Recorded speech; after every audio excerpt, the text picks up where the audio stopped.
అందరికీ వందనాలు. మొన్న మామూలుగా మార్చి 20వ తారీఖు కదా అంతర్జాతీయ సంతోష దినం అంట. అది కూడా పెట్టారు. ఎందుకంటే సంతోషము పదవైన రోజుల్లో ఉన్నాం. సంతోషాలకు మర్చిపోయిన రోజులు ఎక్కువైపోతున్నాయి అన్నమాట. అందుకని మర్చిపోతున్నారులే అని దాన్ని కూడా ఏం చేశారు, అంతర్జాతీయ సంతోష దినం అంట. మరి ఆ రోజు అన్నా సరే సంతోషంగా ఉన్నారో లేదో, అది తెలిసిన వాళ్ళకే కదా, తెలియని వాళ్ళకి అది కూడా లేదు. కానీ ఆ సంతోషంలో చాలా ఇమిడి ఉన్నాయండి. మరి వాళ్ళు సంవత్సరానికి ఒకసారి ఒక్కొక్క డేలు పెడుతున్నారు కదా. మదర్స్ డే, ఫాదర్స్ డే అంటే అందరికీ తెలుస్తున్నాయి. అలాగే చిల్డ్రన్స్ డే, అలాగే బాలికల దినోత్సవం, బాలుల దినోత్సవం, మరి ఇంకేంటి స్త్రీల దినోత్సవం, అలాగే టీకాలు కూడా ఉంటాయి అన్నమాట. టీకాలది కూడా ఏదో ఉంటుంది, నులుపురుగు దినోత్సవం. అట్లా ఇన్ని ఎందుకు అలా చెప్తున్నారు అంటే, అలా పెట్టి సంవత్సరానికి ఒకసారి నులుపురుగు దినోత్సవం ఏంటి అది పెట్టారు అంటే అవగాహన కోసం అనమాట. వారికి అవగాహన కలిగి ఉండాలి, ప్రజలు అప్రమత్తంగా ఉండాలి, పిల్లల విషయంలో జాగ్రత్తగా ఉండాలి, ఆరోగ్యరీత్యా మంచిది. అలాగే పోలియో ఉంటుంది కదా, పోలియో చుక్కలు దాన్ని సంవత్సరానికి అది కూడా వేస్తారు కదా. అలా అంటే అలా సంవత్సరానికి ఒకసారి గుర్తు చేస్తున్నారు అంటే దానిలో ఆరోగ్యం ఉందని లెక్క అన్నమాట. అలాగే దాంతోపాటే మార్చి 20వ తారీఖు అంతర్జాతీయ సంతోష దినం అంట. మరి ఆ సంతోషం గురించే మనము, సంతోషంలోనే ఉంది ఏంటి అంటే, మన పెద్దల సామెత చెప్పారు కదా, సంతోషమే మిగతా బలం దేనితో వచ్చింది, మనం తినే ఆహారము. మొన్న మధ్య చెప్పుకున్నాం, ఆహారము ఒక ఇది అనుకుంటే దానికి మించి ఆలోచనలో నుంచే సంతోషం వచ్చిద్దా, ఆహారంలో నుంచి సంతోషం వచ్చిద్దా, ఆలోచనలే కదా. అందుకని అన్నీ లింక్ అయి ఉన్నాయి అన్నమాట. సంతోషమే సగ బలం అని చెప్పి ఒక మాట రాశారు, అది నేను చదువుతాను. సంతోషం సగం బలం అన్నారు, కానీ నిజానికి అది సగం కాదంట, సంపూర్ణ బలం అంట. మనకు కొన్నే తెలుస్తాయి. కొంతమంది నిపుణులు రాస్తే, నిపుణులు పరిశోధన చేసి మనకు తెలియజేసినప్పుడు పూర్తిగా తెలుస్తుంది అనమాట. మనకేమన్నా సగమే తెలిసింది కదా, సంతోషమే సగబలం అని చెప్పుకున్నాం కదా. ఇప్పుడు వీళ్ళు ఏం చెప్తున్నారు, మీరు అనుకుంటారు కానీ నిజానికి అది సంపూర్ణ బలం అంట. బాగా గుర్తుంచుకోండి, ఆ బలం ఉన్న చోటే ఆరోగ్యం ఉంటుందంట. బాగుందా? ఇది పెద్ద హాస్పిటల్ లాగా ఉంది. విజయం కూడా ఉంటుందంట. సంతోషం ఉన్న చోట సంపూర్ణ బలము, సగబలం కాదు, ఇక సగబలం మర్చిపోండి. సంతోషం అంటే ఏమనాలి, మనం సామెతను మార్చేయాలి, సంపూర్ణ బలం. సంపూర్ణ బలం, ఆ సంపూర్ణ బలం కనుక ఉంటే ఏమేమి ఉంటాయంట, ఆరోగ్యం ఉంటుంది, దాంతోపాటు విజయం ఉంటుందంట. అలాగే డబ్బుతో కొనలేనిది సంతోషం, అంతే కదా, నిజమే కదా. ఎవరు చేరుకోలేని కీకారణ్యం కాదు. నేను సంతోషంగా ఉండాలనుకుంటున్నాను అని మనసులో గట్టిగా అనుకొని ఒక అడుగు వేస్తే ఎన్నో దారులు కనిపిస్తాయి అంట. నేను సంతోషంగా ఉండాలని అనుకుంటున్నాను అని మనసులో గట్టిగా అనుకుంటేనంట, మనకి ఒక అడుగేసి గట్టిగా అనుకొని ఒక అడుగేస్తే ఎన్నో దారులు కనపడతాయి అంట, అంతే కదా. అలాగే సంతోష సామ్రాజ్యానికి కూడా దగ్గర అవుతామంట. ఎందుకు సంతోష సామ్రాజ్యానికి ఎప్పుడు దగ్గర అవుతాము, నేను సంతోషంగా ఉండాలి అని గట్టిగా అనుకొని ఒక అడుగు వేస్తే దేనికి దగ్గర అవుతామంట, ముందు ఎన్నో దారులు కనపడతాయి అంట. అలాగే సంతోష సామ్రాజ్యానికి కూడా దగ్గర అవుతామంట. సక్సెస్తో సంతోషం రాదు అని ఈ నిపుణులు చెప్తున్నారు. మనకేంటి, సక్సెస్ అయితేనే అబ్బా మా పిల్లాడు భలే దానిలో సక్సెస్ అయ్యాడు అంటే సంతోషం, నిజంగానే సంతోషం ఉంటుందా? దాని పక్కన వెంటనే ఏముంటుంది అంటే, దాని తోడు ఉద్యోగం ఏదో ఒకటి రావాలి కదా, మిగతా వాటిలో సక్సెస్ అయినా మళ్ళీ ఏదో ఒకటి ఉంటానే ఉంటుంది కదా. అలా అనుకుంటా ఉంటాం. సంతోషంలో సక్సెస్ వస్తుంది అనే పాత తరం మాటకి కొత్త తరం విలువిస్తుందంట. నిరంతరం సంతోషంగా ఉండటానికి ప్రయత్నిస్తుందంట. అలాగే సంతోషంగా ఉండటానికి సంబంధించిన టెక్నిక్లు చెప్తున్నారనమాట. అలా అందులో ఒకటి ఏంటంటే, మనము పెద్ద సంతోషాన్ని కనుక పొందుకోవాలంటేనంట, మనము పెద్ద సంతోషం అనేది ఒకటి ఉంది అని మీరు కనుక కనుక్కున్నప్పుడు పెద్ద సంతోషం ఒకటి ఉందని మనం కనుక్కున్నప్పుడంట, ఆ పెద్ద సంతోషాన్ని మనం స్వాధీనం చేసుకోవాలంటే చిన్న చిన్న సంతోషాల్ని త్యాగం చేయాలంట. అర్థమైందా? మనకు పెద్ద సంతోషం ఉందని మనకు కనుక్కున్నప్పుడు, మనకు తెలుసుకున్నప్పుడు, అప్పుడు అంటే ఏం చేయాలి? చిన్న చిన్న వాటిని, చిన్న చిన్న సంతోషాలని, వాటిని అనేస్తే మనకు తెలియదు, చిన్న చిన్న సంతోషాలని త్యాగం చేయాల్సి వస్తుందంట. వీటిని మీకు అర్థమవుతుంది? ఇది పెద్ద సంతోషము, చిన్న చిన్న సంతోషాలు ఏంటి చెప్పండి ఒకసారి. నాకు అర్థం అవ్వలేదు. మా అమ్మాయి చాలా ఫాస్ట్గా వెళ్ళిపోయింది. చాలా సంతోషం, నిజంగా ఇప్పుడు నాకు సంతోషంగా ఉంది. పెద్ద సంతోషం అంట జయశ్రీ చెప్తుంది. నిత్యరాజ్యం అనేది ఒకటి ఉందని, ఇప్పుడు ఇక్కడ అదే కదా, మీరు పెద్ద సంతోషం అనేది ఒకటి ఉందని మీరు కనుక్కున్నప్పుడు, బాగానే చెప్పింది కదా జయశ్రీ, మీకు పెద్ద సంతోషం ఒకటి ఉందని మీరు కనుక్కున్నప్పుడు ఏటిని త్యాగం చేయాలంట? చిన్న చిన్న సంతోషాలని త్యాగం చేయాలంట. ఇలా సంతోషం అని చెప్తున్నారు కదా. ఇంకొక మ్యాటర్ కూడా ఉంది, చదివేశాక మనం అసలు సంతోషం గురించి తెలుసుకుందాము. పుట్టిగా సంతోషం అని చెప్తే ఎక్కడి నుంచి వచ్చింది సంతోషం అనుకునేది బైబిల్ గ్రంథంలో చూద్దాం. మనిషి జీవిత అంతిమ లక్ష్యం సంతోషంగా ఉండటమేనంట. అంతిమ లక్ష్యం అంటే ఇది. అసలు ఈ నిపుణులు రాస్తున్న మాటలు చూడండి, మీరు గమనించండి. మనిషి జీవిత అంతిమ లక్ష్యం సంతోషంగా ఉండటమేనా. మన అంతిమ లక్ష్యం ఏంటి? సంతోషం అంటామా? నిజంగా మా జీవిత ధ్యేయం, మా అంతిమ లక్ష్యం ఏంటండి అని చెప్తాము. టీచర్ గారు ఉన్నారు ఇక్కడ, ఏంటిలో వచ్చిందో చెప్పు. మామూలుగా అలా మాట్లాడతాం కదా, ఆ భావంలో మనం సంతోషాన్ని పెట్టాం కదా. దానికి అంతిమ లక్ష్యం, మా చివరి లక్ష్యము అంతే కదా. ఇదే మాకు ఉన్నది, ఏదైనా ఉందంటే ఒకే ఒక లక్ష్యం అని వేరే దాన్ని పెడతాం కదా. కానీ వీళ్ళు ఏం పెడుతున్నారంటే, అందుకనే ముందే చదువుకున్నాక సంతోషమే అది సగం కాదు అలా. అందుకని అంతిమ లక్ష్యం అంట, ఆనందం వల్ల సానుకూల దృక్పథం పెరిగి సమస్యలను సులభంగా పరిష్కరించుకోగలమంట. ఏంటి? దిగులుతో కదా సమస్యలు పరిష్కరించుకోగలము, ఆనందంగా పరిష్కరించుకోగలుగుతామా? ఒకసారి చూడండి. ఒక మాట రాశారు అంటే వాళ్ళు నిపుణులే కదా రాసేది. మామూలు మనం వెళ్ళి ఇప్పుడు పేపర్లో రాసేస్తాం, మనకున్న భావాలన్నీ మనకు పెద్దగా రాదు, ఎందుకంటే మనం అంత పరిశోధకులం కాదు కాబట్టి. మరి పరిశోధకులు రాసిన మాట ఈయన గొప్ప ఎవరంటే ఈయన రాసింది జన విజ్ఞాన వేదిక అంట. మంచి జ్ఞానం కలిగిన ఆయనే రాశాడు. ఇది ఏంటంట, ఆనందం వల్ల సానుకూల దృక్పథం పెరిగి సమస్యల్ని సులభంగా పరిష్కరించుకోగలమంట. సమస్యలు వచ్చినాయి, ఆనందాన్ని తెచ్చుకొని సమస్యలను పరిష్కరించుకుంటామా? అసలు ఆనందం వచ్చిందా సమస్యలు వచ్చినప్పుడు? కానీ లాజిక్, చిట్కాలంటే బాగా వింటాం కదా, మంచిగా ఆరోగ్య సూత్రాలు చెప్తుంటే అవి బాగా పాటించడానికి, అమ్మో ఏదో చిట్కా అంట, ఇది వంటింటి చిట్కా లేకపోతే ఇంకొక ఇంటి చిట్కా, ఇలాంటివన్నీ బుర్రలు వేసుకుంటాం కదా. ఇప్పుడు ఈ చిట్కాను వేసుకోండి. ఆనందంగా ఉంటేనంట ఏం చేస్తామంట, ఆనందం మనలో ఉంటే ఏం చేస్తామంట, సమస్యలను మనం సులభంగా, మామూలుగా కాదు సులభంగా పరిష్కరించుకోగలం. ఎందుకంటే దానితో పాటు ఆరోగ్యం లింక్ అయి ఉందండి, అది మర్చిపోవద్దు. దేవుడు ఎప్పుడు మనల్ని ఆరోగ్యంగా ఉండమంటాడు, ఆనందంగా ఉండమంటాడు. మరలా చెప్తున్నాను అంటాడు, సంతోషించండి. మరలా చెప్తున్నాను, ఆనందించండి. ఆయన కూడా అదే కదా. ఈయనప్పుడు ఆ సంవత్సరానికి ఒకసారి సంతోష దినాన్ని, అంతర్జాతీయ సంతోష దినాన్ని పెడితే కానీ మనకి సంతోషం గుర్తుకు రాదా?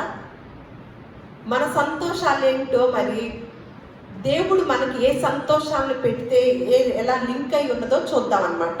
ఇప్పుడు ఆ సంతోషంలో, అందుకే దేవుడు కూడా చెప్పింది, మరలా చెప్తున్నానని ఎందుకు చెప్పాడు గుర్తు చేసి, ఇదిగో మీకు సమస్యలు వచ్చినప్పటికీ కూడా వాటిని సులభంగా పరిష్కారం చేసుకోగలుగుతారు. ఎప్పుడు? దిగులుతో, మళ్ళా మనోవ్యాధితో కాదు. ఎట్లా అంట? సంతోషంతోనే, ఆనందంతోనే కనెక్ట్ అయి ఉందన్నమాట. అలాగే సంతోషంగా ఉండే వాళ్ళలోనంట ఆత్మవిశ్వాసం కూడా అధిక స్థాయిలో ఉంటుందంట. ఆత్మవిశ్వాసం ఎవరిలో ఉంటుందంట? దిగాలుగా కూర్చునే వాళ్ళలో ఉంటుందా? ఎవరిలో ఉంటుందంట? సంతోషంగా ఉన్న వారిలో అంట ఆత్మవిశ్వాసం అధికంగా ఉంటుందంట. మామూలుగా ఉంటుందని చెప్పాల, అధికంగా ఉంటుందంట. కొత్త విషయాలు నేర్చుకోవాలని ఆసక్తి పెరుగుతుందని అనేక శాస్త్రీయ అధ్యయనాలు పేర్కొంటున్నాయి.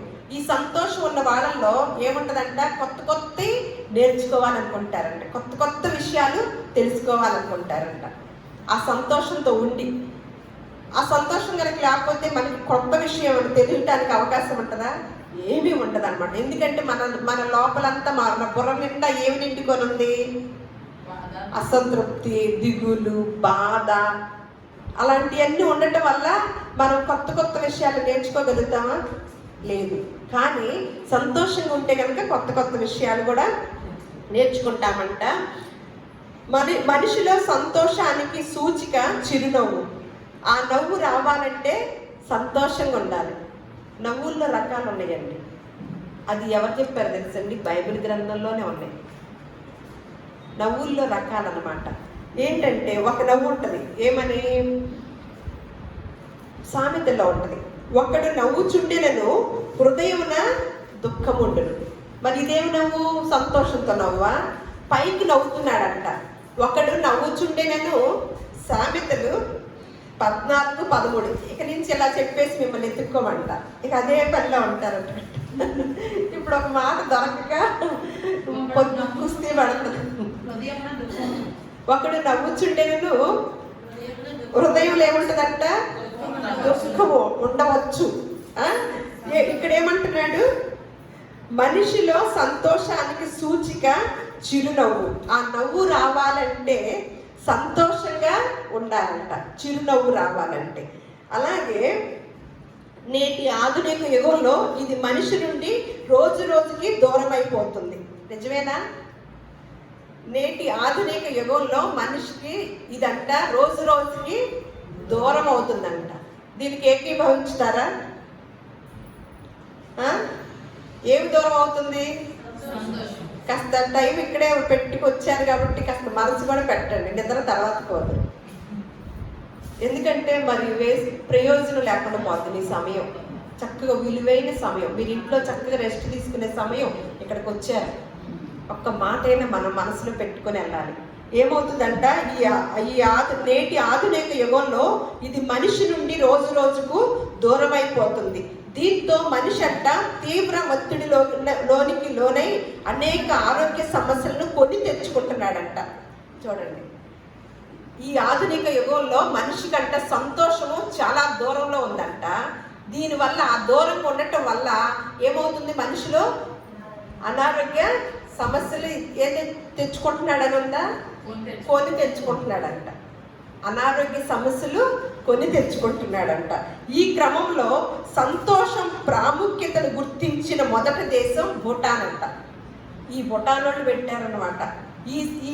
ఈ విధంలో ఇలా కొనసాగుతూ ఉంటుంటే దీన్ని ఎలాగైనా కనెక్ట్ చేయాలి అంటే సంతోషంలోనే ప్రజల యొక్క ఆరోగ్యం ఉంది, ఆర్థిక లావాదేవీలు ఉంటాయి. ఆరోగ్యంతో పాటు ఏముంటాయి? ఆర్థికంగా కూడా స్ట్రాంగ్ అవుతారు కదా. ఆరోగ్యం ఉంటే హాస్పిటల్కి వెళ్ళరు, అందరూ పేదవాళ్ళుగా కూడా ఉంటారు కదా. ఇన్ని లింకులు ఉంటాయండి. అందుకని ఈ భూటాన్ వాళ్ళంట ఈ క్రమంలో అంట సంతోషం ప్రాముఖ్యతను గుర్తించిన మొదటి దేశం భూటాన్ అంట. 1970 నుంచే సంతోష సూచియే నిజమైన ఆరోగ్య సూచి అని ప్రపంచానికి చాటిందంట. చూడండి, సంతోష సూచియే నిజమైన ఆరోగ్య సూచి అని ఇది ప్రపంచానికి ప్రకటించిందంట. ఇక్కడంట మీరు గమనించండి, ఎందుకు తీసుకొచ్చారంటే ఈరోజు నాకు చాలా నచ్చింది పేపర్ చదివితే. దీన్ని ఎలాగైనా ఇలా పేపర్లో కాదు, మా వాళ్ళ మైండ్లో కూడా పెట్టాలని ఈరోజు తీసుకురావడానికి కారణమైందన్నమాట. ఈ భూటాన్ వాళ్ళు మొట్టమొదటిసారిగా అంతర్జాతీయ సంతోష దినాన్ని అది గుర్తించి చాటించారనమాట. ఎప్పుడు వచ్చింది? 1970లో వచ్చి. ఇలా ఆరోగ్య సూచన ప్రపంచానికి చాటింది. ఇక్కడ జాతీయ ఆదాయం కన్నా జాతీయ సంతోషానికి అధిక ప్రాధాన్యత ఇస్తారంట. ఆ దేశ ప్రజలు, ఆ దేశం రాజుగారు దేనికి ప్రాధాన్యత ఇస్తున్నారంట? జాతీయ ఆదాయం కన్నా. మన రాజులు, మనల్ని వెళ్ళేవారు భూటాన్ వారంట దేనికి ప్రాధాన్యత ఇస్తున్నారంట? నాకు బాగా నచ్చిందనమాట. జాతీయ ఆదాయం కన్నా జాతీయ స్థాయిలో సంతోషానికి ప్రాధాన్యతను ఇచ్చారంట. అంటే ఒక మాట ఉంటుంది అనమాట, ఎప్పుడు కూడా రాజుల యొక్క అంటే మనల్ని ఏలే వారు ఎప్పుడు కూడా ప్రజల యొక్క సుఖ సంతోషాలని కోరాలి. నిన్న ఒక వీడియో చూస్తున్నాను అనమాట. చూస్తుంటే ఒక ఆయనకి టికెట్ రాలే కొంచెం ఆలస్యమైంది.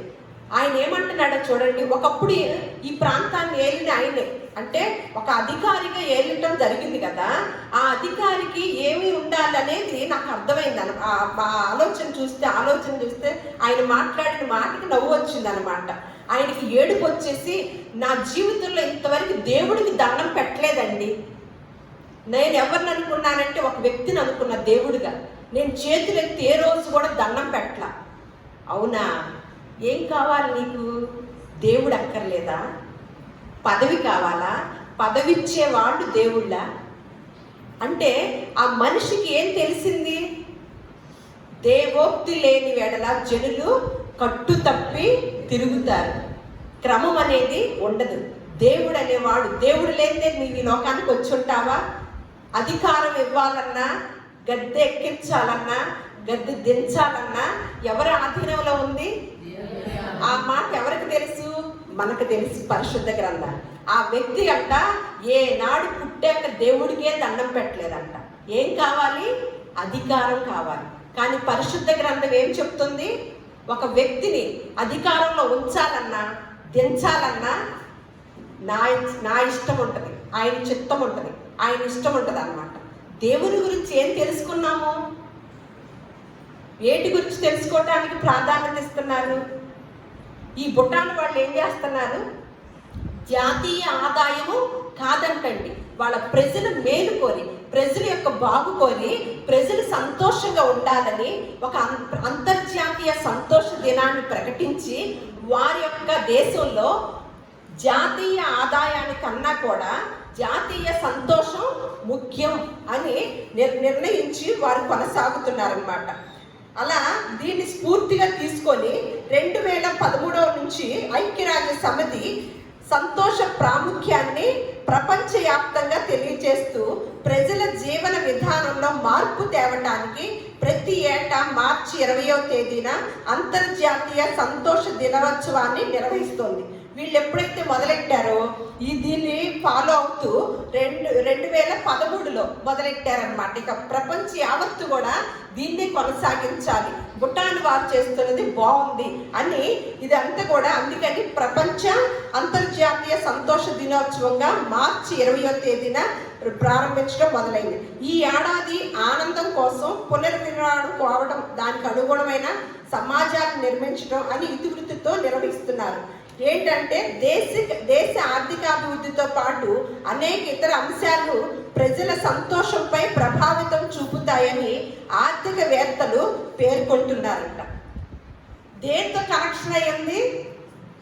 దేశ ఆర్థిక అభివృద్ధితో పాటు అనేక ఇతర అంశాలు ప్రజల సంతోషంపై ప్రభావం చూపుతాయని ఆర్థికవేత్తలు పేర్కొంటున్నాయి. అలాగే ఆ ప్రపంచ సంతోష సూచిని కూడా ప్రతి ఏటా గణించడం జరుగుతుంది. దీనిలో ఆదాయం, ప్రజల ఆరోగ్యం, జీవనం, సామాజిక మద్దతు, స్వేచ్ఛ, నమ్మకం, ఔదార్యం, తక్కువ అవినీతి తదితర అంశాలను ప్రధానంగా పరిగణలోకి తీసుకుంటున్నారంట. ఈ సంతోషంలో ఉన్న భాగాలేంటి? ఆరోగ్యం, ఆరోగ్యం జీవనం అంట, సామాజిక మద్దతు, స్వేచ్ఛ, నమ్మకం, ఔదార్యం, తక్కువ అవినీతి తదితర అంశాలను ప్రధానంగా పరిగణలోకి తీసుకుంటున్నారు. ప్రపంచవ్యాప్తంగా 146 దేశాలలో సంతోష సూచిలో ఫిన్లాండ్ మొదటి స్థానంలో నిలిచింది. 146 దేశాల్లో సంతోష సూచిలో, అంటే మొదటే మనం చూసాం కదా, సంతోషంగా ఉండే విధానంలో మొదటి స్థానంలో ఏ దేశం నిలిచిందంట? ఫిన్లాండ్. అలాగే భారతదేశం 126వ స్థానంలో అతి తక్కువ సంతోషకరమైన దేశాలలో ఒకటిగా ఉందంట. ఏ దేశం అతి తక్కువ సంతోషకరమైన దినాలలో దేశంగా ఉన్న దేశం ఎవరిది? మనకి చాలా కొదవగా ఉందిగా చూడండి. అంటే దిగుళ్ళన్నీ ఇక్కడే ఉన్నాయి భారతదేశంలో. చూసారా మరి ఎంత దారుణంగా ఉందో చూడండి. ఈ నేపథ్యంలో ప్రజల ఆర్థిక సామాజిక జీవితంలో మార్పు తీసుకొస్తూ ఆనందాన్ని నింపాల్సిన బాధ్యత ప్రభుత్వాలపైనే ఉందంట. ఎవరిపైన ఉందంటండి? ప్రభుత్వాలపైన. ప్రజలు సైతం ఆరోగ్యం పట్ల స్పృహతో ప్రకృతికి దగ్గరగా జీవిస్తూ ఆనందమైన జీవితాన్ని గడపాలంట. ప్రజలకు కూడా ఉంది ఒక పని. ఏం చేయాలంట? ప్రజలు సైతం ఆరోగ్యం పట్ల స్పృహతో ప్రకృతికి దగ్గరగా జీవిస్తూ ఆనందమైన జీవితాన్ని గడపాలంటండి. అంటే ఏ స్పృహతో ఉంటున్నాం మనం? ఆరోగ్య స్పృహతో ఉంటున్నామా? ఆరోగ్య స్పృహతో ఉంటే ఆలోచన చేస్తామా? ఇప్పటి వరకు ఈ పేపర్లు ఏమి రాశారు? సంతోషానికే ప్రాధాన్యత ఇస్తున్నారు. అలాగే ఏ దేశంలో అయినా సరే వారికే దేశ అధికారులు కూడా దేనికి ప్రాధాన్యత ఇవ్వాలన్నారు? వాటికే ప్రాధాన్యత ఇస్తేనే ఆ లింక్ అయి ఉందన్నమాట. జాతీయ ఆదాయానికన్నా కూడా జాతీయ సంతోషానికి ఎక్కువ ప్రాధాన్యత ఇచ్చిన దేశం ఏది? భూటాన్. ఓకే, మరి అతి ఎక్కువ అంటే సంతోషం ఉండే దేశం ఏ దేశం? ఫిన్లాండ్. మరి బాగా అసలు సంతోషం కుదించిన దేశం ఏ దేశం? భారతదేశం. కానీ భారతదేశంలో ఉన్న మనకు దేవుడు పరిశుద్ధ గ్రంథంలో ఎన్నో మంచి మాటలు రాయించి సంతోషానికి తగ్గ మాటలు రాయించాడండి. ఎల్లప్పుడూ సంతోషం ఉండేటట్లే కొన్ని రాశాడు. అలాగే అధికారులకు కూడా ఏమేమి రాశాడో చెప్పాడు. ఇక్కడ మనం ఒకటి చదువుకున్నాం. ఏమని?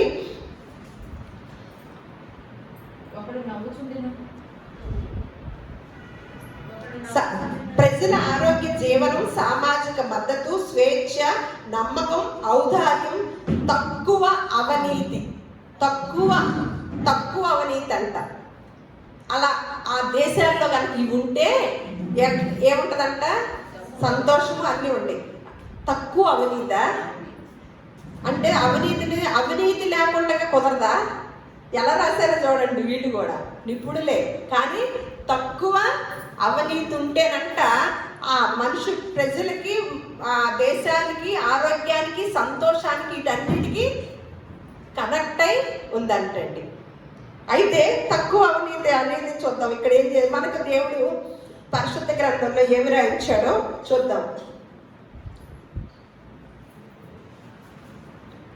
సామెతల గ్రంథము 29వ అధ్యాయము 4వ వచనం. దేశ రాజులు ఎలా ఉండాలో, దేశాన్ని పరిపాలించే వాళ్ళు ఎలా ఉంటుందో చూద్దాం. ఇక్కడ న్యాయము జరిగించుట వలన రాజు దేశమునకు క్షేమమును కలుగచేయును, లంచము పుచ్చుకొని వాడు దేశమును పాడు చేయు. ఇక్కడ ఏమని చెప్తున్నారండి వీళ్ళు? సంతోషంగాను చక్కగా ఉండగలిగే దేశాల్లో ఏవేవి కలుగజేయాలని అనుకున్నారు? తక్కువ అవినీతి అంట. తక్కువ అవినీతి అనేది ఆ ప్రజలకి మంచిది అని చెప్తున్నారు కదా. పరిశుద్ధ గ్రంథం ఏమని చెప్తుంది? న్యాయమును జరిగించుట వలన రాజు దేశమునకు క్షేమాన్ని, న్యాయము జరిగించుట వలన రాజు దగ్గర నుంచి రావాలి న్యాయం, క్షేమము కలిగిద్దంట దేశానికి. అలాగే లంచము పుచ్చుకొని వాడు అసలు దేశాన్నే. మరి ఇప్పుడు ఎంతమంది ఉంటుంటారు? మన దేశం చివరి స్థానంలో ఉండటానికి కారణం ఏంటి? అందుకని ఒక మాట ఉంటుంది అనమాట. ఏమనంటే ఒకసారి ఇర్మియా గ్రంథము 22వ అధ్యాయము 29వ వచనం చూడండి. దేశమా దేశమా దేశమా యెహోవా మాట వినుము. మళ్ళా యెషయా గ్రంథము 34వ అధ్యాయం. ఎందుకు చెప్తున్నాడు అక్కడ? 3 సార్లు అంటున్నాడు. ఎందువలన? ఈ మంచి మాటలు ఆ రాజు వింటే, రాష్ట్రం వింటే, దేశం వింటే ఆ ప్రజలందరూ సుఖ సంతోషాలతో వర్ధిల్లుతారని. అందుకనే దేశమా దేశమా దేశమా యెహోవా మాట వినుము అని మళ్ళా యెషయా గ్రంథం 34వ అధ్యాయం 1వ వచనం కూడా, రాష్ట్రములారా నా యొద్దకు వచ్చి వినుడి, జనులారా చెవియొగ్గి ఆలకించుడి. ఇంకొక చోట ఉంటుంది, ఏ రాజైతే ఆ పంట యందు భూమి మీద లక్ష్యం ఉంచుతాడో, ఏ రాజైతే భూమి మీద ఆ మనసు పెడతాడో ఆ దేశము వర్ధిల్లిద్దంట అని ఉంటుంది అన్నమాట ఇంకో చోట. అలా దేశాల కోసం, రాష్ట్రాల కోసము పరిశుద్ధ గ్రంథంలో ఇంత చక్కగా రాసి సంతోషం గురించి కూడా ఏమి రాశారో చూద్దాము. ఒకసారి సామెతల గ్రంథము 17వ అధ్యాయము, నేను చదివేస్తా ఉంటాను, మీరు తీయండి. 22వ వచనము. వీళ్ళు ఏం చేశారు? బుట్టాను వారు అంతర్జాతీయ సంతోష దినము పెట్టుకున్నారు. ఎందుకు? ప్రజలందరూ సంతోషంగా ఉండాలని. ఆ సంతోషంలోనే మిగతాది కూడా ఇముడు ఉంది. రాష్ట్రానికి, దేశానికి అభివృద్ధి పదంలోకి వెళ్ళాలన్నా కూడా ప్రజలు సంతోషంగా, అందుకని మన వాళ్ళు పెద్దలందరూ ప్రజలందరూ సుఖ సంతోషాలతో, పండగలప్పుడు చెప్తూ ఉంటారనమాట, సుఖ సంతోషాలతో వర్ధిల్లాలని. సుఖ సంతోషాలతో ఉండాలంటే ఏమేం చేయాలి? అవి చేసే చెప్పాలి కదా. ఆ రాజుగారు అలా చెయ్యాలి కదా, మనం కూడా అలా ఉంటాము. ఇప్పుడు చూడండి, సంతోషము గల మనస్సు ఆరోగ్య కారణము, నలిగిన మనస్సు.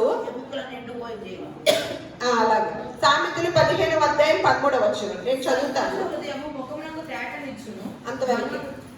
సంతోష హృదయము ముఖమునకి తేటనిచ్చును. పై వచనం ఏం చదువుకున్నాము? సంతోషము గల మనస్సు ఆరోగ్య కారణము, నలిగిన మనస్సు ఎలా ఉంటుందంట? ఎముకలని ఎండిపోజేస్తుంది. వాళ్ళు పెట్టారు కదా బుట్టాను వాళ్ళు. మరి ఈయన ఎప్పుడు పెట్టాడు? క్రీస్తు పూర్వం పెట్టారనమాట. మళ్ళా 15వ అధ్యాయం 15వ వచనం, సంతోష హృదయానికి నిత్యము విందు కలుగును, సమాధాన పరచుటకై ఆలోచన చెప్పు వారు సంతోష భరితులగుదురంట. 12:20, 15:15 ఇవన్నీ సామెతల్లో. ఏమని అంటున్నాడు? సంతోషంగా ఉంటే కనుక, సంతోషం ఉన్న హృదయం కంట నిత్యము. నిజంగా నాడు మొహం చూస్తే పిలవాలనిపించింది. ఏడుతా ఉంటారు ఎప్పుడు. అసలు ఏడు మొహం తప్ప నవ్వు మొహం ఉండదు. ఈ నీరసం మొహం ఉంటే ఉండొచ్చు. మనం ముందు ఏం చదువుకున్నాం? ఒకళ్ళు ఏమన్నా నీరసాన్ని చూపించట్లే, లోపల బాధలు నీరసం ఉన్నా ఒకడు నవ్వుచున్నను లోపల అంటే ఏముంటదంట? దుఃఖం ఉండవచ్చు అని ఉందాం. అది తెలుసు మనకి. మాకు తెలిసిన కొంతమంది ఉంటారు, వాళ్ళకి లోపల బాగానే ఉన్నా ఇబ్బంది లేకపోయినా పైన ఎప్పుడు నీరసం మొహంతోనే. మనకి నీరసం వచ్చి దాన్ని చూస్తే. ఇక్కడ ఏంటంట? సంతోష హృదయునికి నిత్యము విందు కలిగిద్దంట. చూడండి ఎంత మరి వాళ్ళు ఎందుకు అంతర్జాతీయ సంతోష దినాన్ని పెట్టారంటే మన చేతుల్లో ఏనాడు రాసి ఉంచిన మాటలు కదా.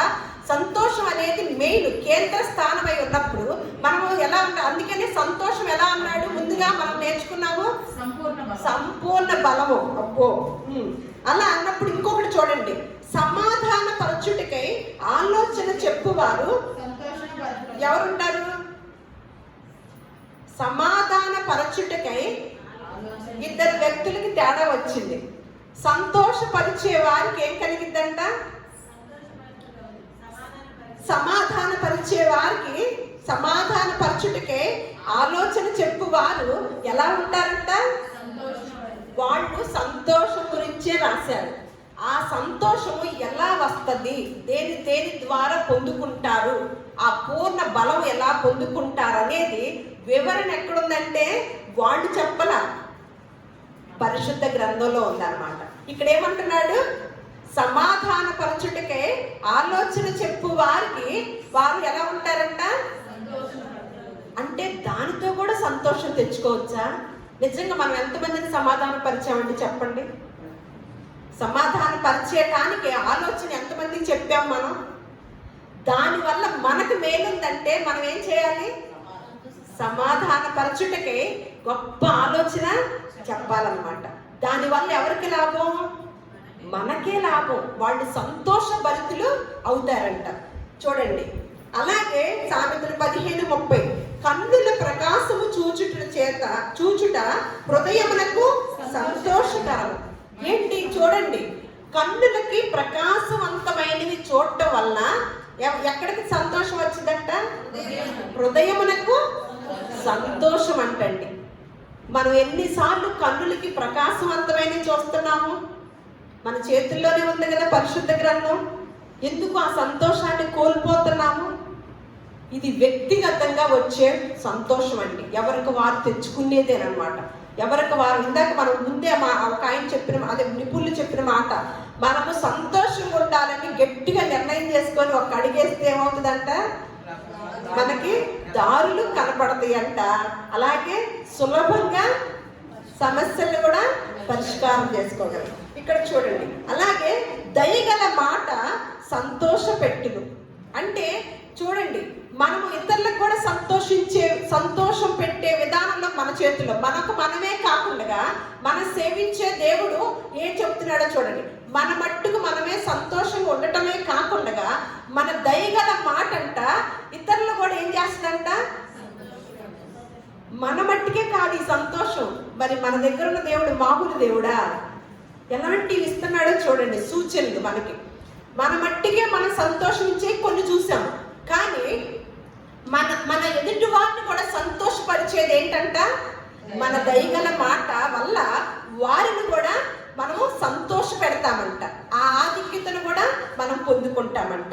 అలాగే మళ్ళా సరిగా ప్రత్యుత్తరం ఇచ్చిన వానికి దాని వలన సంతోషం. ఇవన్నీ సామెతలు అన్నమాట. మీరు ఎత్తుక్కోండి. ఇక నుంచి ఇలాగే చెప్తాను. ఇంటికి వెళ్ళాలని ఎత్తుక్కుంటారు రాసుకొని. ఏంటంట?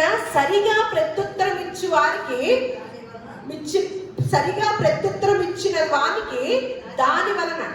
ఒక్కొక్కళ్ళు సమాధానం ఎలా చెప్తారండి? సరిగా ప్రత్యుత్తరం ఇవ్వటం అంటే ఏంటి?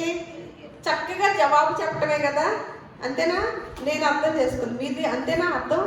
అంతేనా? సరిగా ప్రత్యుత్తరం ఇచ్చు వానికి దాని వలన.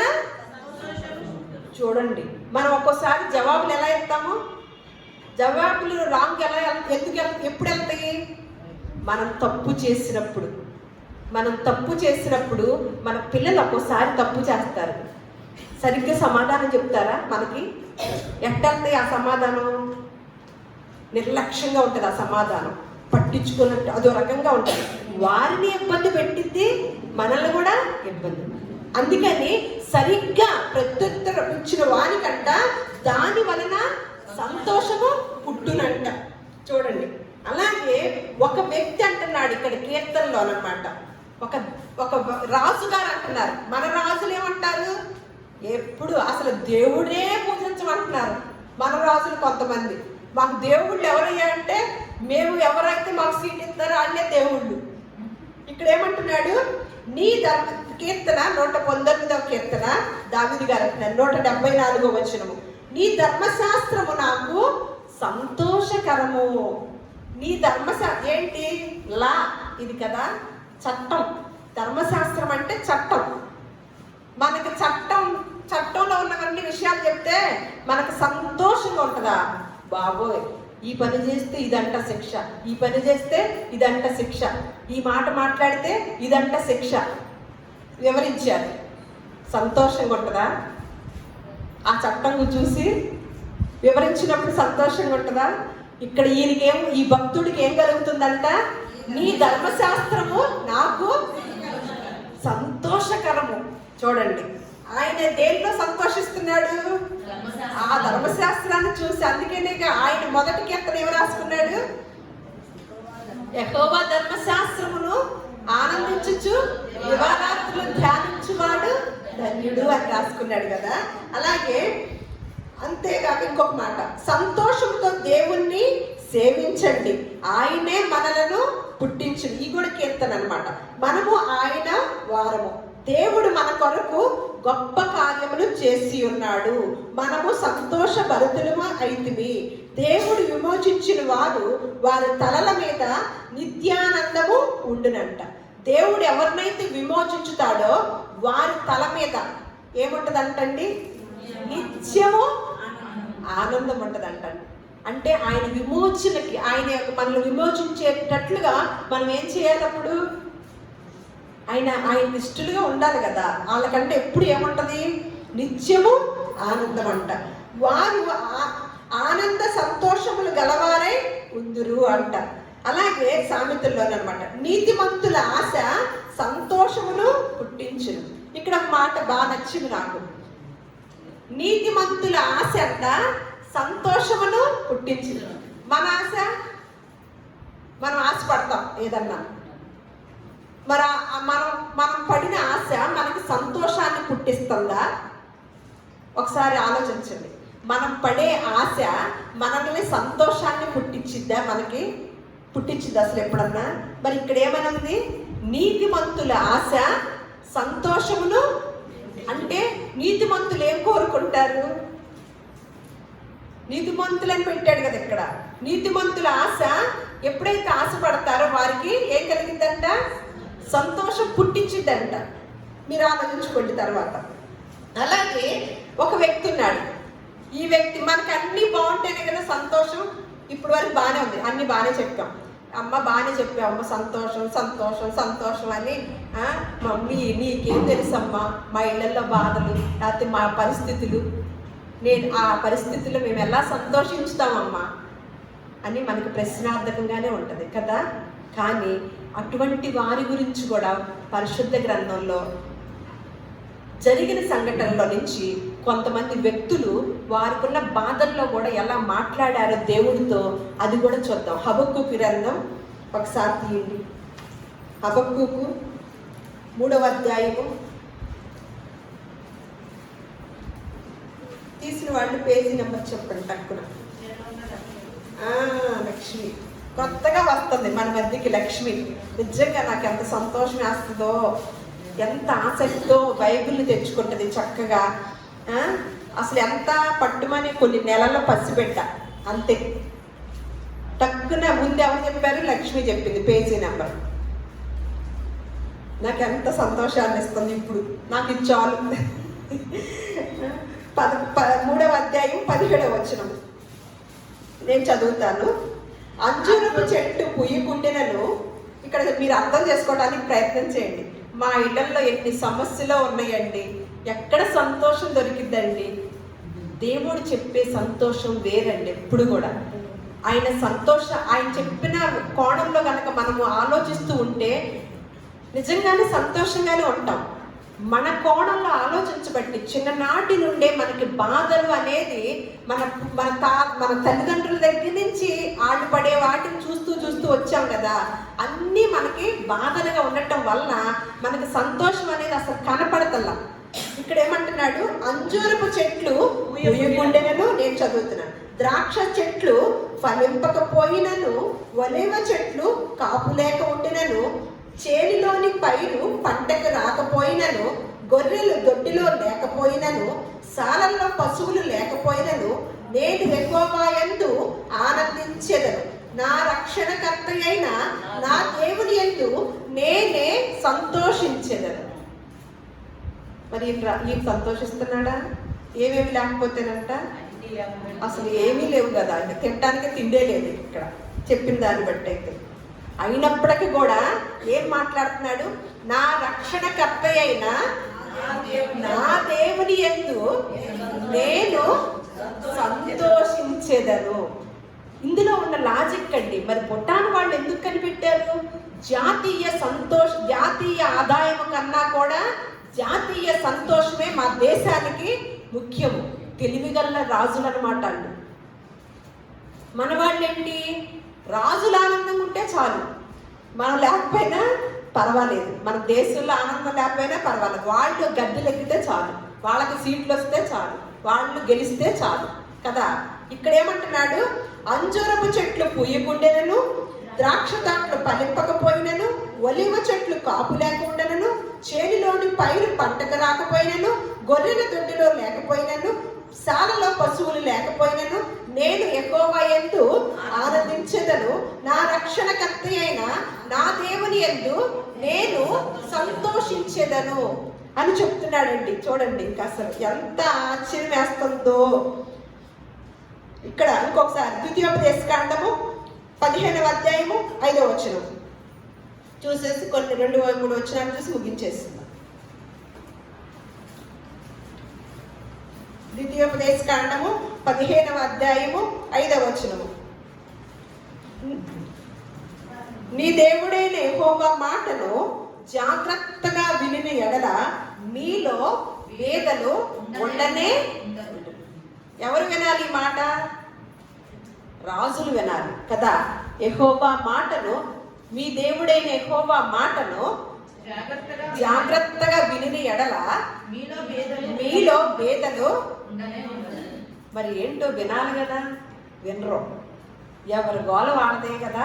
అందుకని మళ్ళీ ఇంకొక మాట, నిర్గమాకాండము 23వ అధ్యాయం ఇక్కడే ఉందో చూద్దాం. 10వ వచనం 11వ వచనం కూడా చూడండి. నిర్గమాకాండము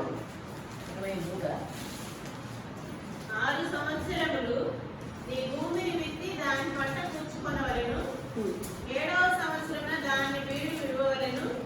అప్పుడు నీ ప్రజల్లోని పేదలు తినిన తర్వాత మిగిలినది అడవి మృగములు తినవచ్చు. నీ ద్రాక్ష తోట విషయంలోను నీ ఒలీవ తోట విషయంలోను ఆలోచననే చేయవలెను. అంతవరకు ఇక్కడ ఏమంటున్నాడు, నేను చెప్పిన మాటను అంటే మీరు జాగ్రత్తగా కనుక ఆలకించితే ఏమంటున్నాడు, నీ దేవుడైన యెహోవా మాటను మీరు జాగ్రత్తగా ఆలకించినట్లయితే విని ఎడల మీలో భేదలు ఉండనే ఉండరు. ఏంటంట, ఏం చెప్తున్నాడు చూడండి. ఇప్పుడు పంటలు ఎలా వేస్తున్నాము? సంవత్సరానికి ఒకసారా లేకపోతే ఇప్పుడు సంవత్సరానికి ఒకసారేనా? 2-3 సార్లు నిలిచిపడుతున్నారు కదా. ఇక్కడ ఏమని అంటున్నాడు, క్రీస్తు పూర్వం రాసిన మాట అండి.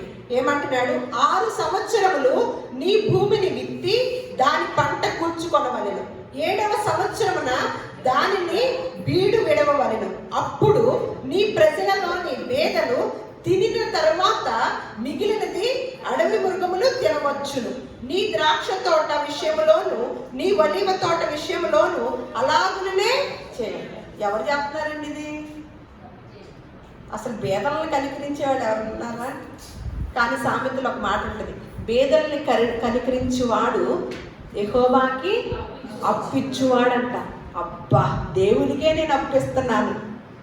ఎవరు మరి బేదలు కనికరించేది? బేదల మీద మనసు పెట్టేది ఎవరండి? దేని మీద పెడతారు? బేదల మీద మనసు పెడుతున్నారా? కంపెనీల మీద మనసు పెడతారా? బేదలు ఏమవుతారండి? మొన్న మధ్య ఒకళ్ళు అంటున్నారండి, మన పిల్లలు తరతరాలు కూడా భవిష్యత్తు బాగోవాలంటే ఎన్నో రావాలి కదా అని చాలామంది ప్రపంచ యావత్తు, దేశ యావత్తు ఇలాంటి మాటలే చెప్తూ ఉంటారు, క్రైస్తవులతో సహా. మరి మన పిల్లల భవిష్యత్తు, ఒక ఆవిడంట పాస్టర్ గారి దగ్గరికి వెళ్ళి ఏడుస్తున్నారంట. నేను ఒకప్పుడు దేవుణ్ణి ఎరగని కానీ ఎరిగాను, తెలుసుకున్నాను, కానీ అప్పుడు తెలుసుకున్నానని చెప్పి ఏడుస్తుందంట. ఏంటమ్మా ఎందుకు ఏడుస్తున్నా? తెలుసుకున్నావు కదా, బాగానే ఉంది కదంటే, మా బాబుకి దేవుడు అంటే ఇష్టం ఉండదండి, వాడు నరకానికి వెళ్ళిపోతాడేమోనని ఏడుపు వస్తుందండి అని ఏడుస్తుందంట. మనకేం కావాలి? ఈనాటి బాలలే రేపటి పౌరులు అని అంటాం కదా. మరి ఈనాటి బాలలకి ఆ పరలోక రాజ్యం అక్కర్లేదా? అలా ఆలోచించే తల్లిదండ్రులు ఉంటున్నారా? ఏం కావాలి? మా పిల్లల భవిష్యత్తు, మన పిల్లల భవిష్యత్తుకి ఏం కావాలి? అలా ఆలోచించే వాళ్ళమే. కానీ ఒక్కరమైనా మన పిల్లలు నరకానికి నిత్యాగ్ని గండంలోకి వెళ్ళిపోతారేమో, నిత్యాగ్ని నరకంలోకి వెళ్ళిపోతారేమో అని బాధపడే తల్లిదండ్రులు ఎంతమంది ఉన్నామండి? చదవలేదని బాధపడే వాళ్ళని చూసాము, ఉద్యోగం లేదని బాధపడే వాళ్ళని చూసాము, వివాహం అవ్వలేదని బాధపడే వాళ్ళని చూసామే, కానీ దేవుణ్ణి ఎరగలేదు. ఇప్పుడు దేవుడు వస్తే, ఈ క్షణంలో దేవుడు వస్తే నేనుంటాను అక్కడ, నా బిడ్డలు, నా కుటుంబము భవిష్యత్తు ఏమైపోద్ది అని ఆలోచించే వాళ్ళు ఉన్నామా? అంటే దేవుని నిజంగా నమ్ముతున్నామా? మనస్ఫూర్తిగా నమ్ముతున్నామా? మనము నమ్మకం పెడుతున్నామా? ఆ నమ్మకం కూడా నిత్యరాజ్యం వరకు ఉందా, భూలోకం వరకు ఉందా? భూలోకం వరకు భూలోకం వరకే ఉంది ప్రపంచంలో ఉన్న క్రైస్తవులందరికీ కూడా. మనం ఇంకొక మాట చూద్దాం. అందుకని ఏమంటున్నాడు ఇక్కడ, మీరు బేదల లేకుండా పోతారు. అంటే దానికి కూడా ఏమి ఇవ్వాలి? 1 సంవత్సరం వదిలేయాలంట. వ్యవసాయ ఏదో శాస్త్రం కూడా చెప్పేస్తున్నాడు దేవుడు చూడండి. అందుకనే ఏ రాజు అయితే రైతు మీద దృష్టి రైతే కదా, రైతు పొలం మీద ఉంటుంది, ఆ వాక్యమే మిస్ అయ్యాం. భూమి మీద ఏ రాజు అయితే భూమి మీద శ్రద్ధ పెట్టి ఉంటాడో ఆ దేశం అంట వర్ధిల్లిద్దంట. ఎక్కువగా మనము రైతులకి భూమికి ప్రాధాన్యత ఇస్తున్నామా, వేటికి ఇస్తున్నాం? అసలు ఆలోచిస్తుంటే ఒక్కోసారి ఆశ్చర్యం వేస్తుంది. తిండి లేకపోతే ఎన్ని ఉద్యోగాలు ఉన్నా కుదరదు కదా, రైతులు లేకపోతే కుదిరిద్దా? మనం అన్నం తింటామా? ఏం తింటాం? ఫాస్ట్ ఫుడ్లు తింటా బతుకుతాం. ఇక్కడ రైతు అనేది, పొలం అనేది, భూములు అనేది విస్తారంగా ఉండాలి కదా. ఆ మనుషులు సస్యశ్యామలంగా ఉంటేనే మనుషులు పచ్చగా ఉండి బతుకుతారు. అలా కాదు, ముందు ఏమి కావాలి మనకి? ఒక పొలాన్ని తీసేయటం, బిల్డింగ్ వేయటం, ఇంకో పొలాన్ని తీసేయటం, బిల్డింగ్ వేయటం, ఇవి రైతులేని. అందుకనే ఏ రాజు అయితే భూమి మీద శ్రద్ధ వహిస్తాడో ఆ దేశము వర్ధిల్లిద్దంట. ఇక్కడ చూడండి, మన సంతోషం గురించి కదా. ఒకసారి మళ్ళా సామెతల్లోనే 14:10, ఎవరి దుఃఖము వాని హృదయమునికే తెలియను, ఒకరి సంతోషములో అన్యుడు పాలివాడు కానేరడు. నేను ఇందాక చెప్పాను చూడండి, సంతోషం అనేది వ్యక్తిగతంగా రావాలి. ఏమని చెప్తున్నాడు ఇక్కడ పెద్ద జ్ఞాని అయిన మాటలండి, జ్ఞాని రాసిన మాటలు ఇవన్నీ. ఒకని ఎవరి దుఃఖము వాని హృదయమునికే, అవును లోపల. అందుకని ముందే చదువుకున్నాము, ఒకడు నవ్వుచుండేను హృదయంలో దుఃఖం ఉండవచ్చంట. అందుకని ఎవరి దుఃఖము వాని హృదయమునికే తెలుసును, ఒకని సంతోషము అన్యుడు పాలివాడు. నా సంతోషం ఉంది, నాకే సంబంధించింది, ఇంకొకళ్ళ ద్వారా నేను పొందుకోలేదు, నాది ఇంకొకరికి పాస్ అవ్వదు అనమాట. వ్యక్తిగతం సంతోషం అనేది ఎవరికి వాళ్ళం వ్యక్తిగతంగా తీసుకొచ్చుకునేది అనమాట. నేను బలపడుతున్నాను అనుకోండి, నేను మాట వింటున్నాను, దేవుని మాటలో ఉన్న ఆనందాన్ని పొందుకుంటుంటే అది నా వరకే తెలిసింది, కానీ ఎవరికైనా చెప్పినా అర్థం అవ్వదండి. నేనే అందులో మునిగి తేలుతా ఉంటాను అసలు అంత సంతోషంలో. ఎవరికైనా చెప్తే తీసుకున్న వాళ్ళకైతే కుదిరితేమో కానీ అది వ్యక్తిగతం అనమాట. ఇంకొక మాట, మంచి వాని స్వభావము వానికే సంతోషం ఇచ్చినంట. మనం మంచిగా ఉన్నామా, మనకేమిచ్చిందంట? సంతోషాన్ని. మంచి వాని స్వభావము వానికే సంతోషాన్ని ఇచ్చింది. అలాగే ఇంకంతే, ఇవన్నీ చూసింది ఏగా మనము. ఇలా సంతోషదాన్ని పెట్టి ఎన్నో మాటలు చెప్పారు, వాళ్ళు చెప్పారు పాపం. వాళ్ళ దేశాల్లో అలా ప్రథమంగా పెట్టుకొని ఆ ప్రజల్ని వాళ్ళు అలా చేసుకోవాలి. మొదటిదిగా ఏంటంటే జాతీయ సంతోషంగానే పెట్టుకుంటాం, కానీ జాతీయ ఆదాయంగా మేము పెట్టుకోము అని చక్కగా భూటాన్ వాళ్ళు దేశాలన్నిటికీ కూడా మాదిరికరంగా ఉన్నారనమాట. కానీ ఆ సంతోషంగా ఉండాలంటే ఎలా ఉంటే సంతోషము, ఏమి చేస్తే బాగుంటుంది అనేది వివరణ ఇచ్చింది ఎవరి అంటే మనం సేవించే దేవుడు. పరిశుద్ధ గ్రంథంలోని కొన్ని వాళ్ళు సంతోషం వరకే చెప్పారనమాట. కానీ ఆ సంతోషాన్ని ఎలా పొందుకోవాలి, ఇబ్బందుల్లో ఎలా పొందుకోవాలి, బాగున్నప్పుడు ఎలా ఏదైనా సరే, ఏ సందర్భంలో అయినా సరే ఆ సంతోషం వల్ల మీకు లాభం ఉంటుందని వివరించిన వారు మన దగ్గర ఉన్న పరిశుద్ధ గ్రంథం. ఈ మన చేతుల్లో ఉంది కాబట్టి మనం ఎప్పుడు కూడా ఆ మాటల్ని హృదయాల్లో ఉంచుకొని ఆ సంతోషానికి పాత్రులు అవుదాం. మనం కూడా మన దేశం అసలుకే ఎన్నో స్థానంలో ఉందంట, చివరి స్థానంలో లెక్కతో సహా గుర్తుంచుకుంటుంది. అమ్మో జయశ్రీ 126వ స్థానంలో. మొదటి స్థానం ఎవరు వచ్చారు? ఫిన్లాండ్. మరి మన దేశం ఏం చేద్దాం? సరే, మన క్రీస్తు ప్రార్థన మందిరం వరకన్నా ఉందామా? దేశాన్ని బాగు చేయలేం మనం. సమస్యలు ఉన్నాయని కూడా చూసాం. ఏమంటున్నాడు?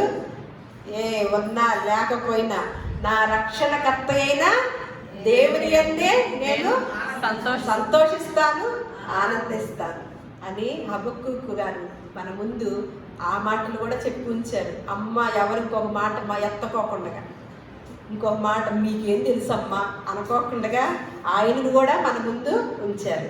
అందుకనే సంతోషమే సంపూర్ణ బలం. సగబలం మర్చిపోండి అన్నాను కదా.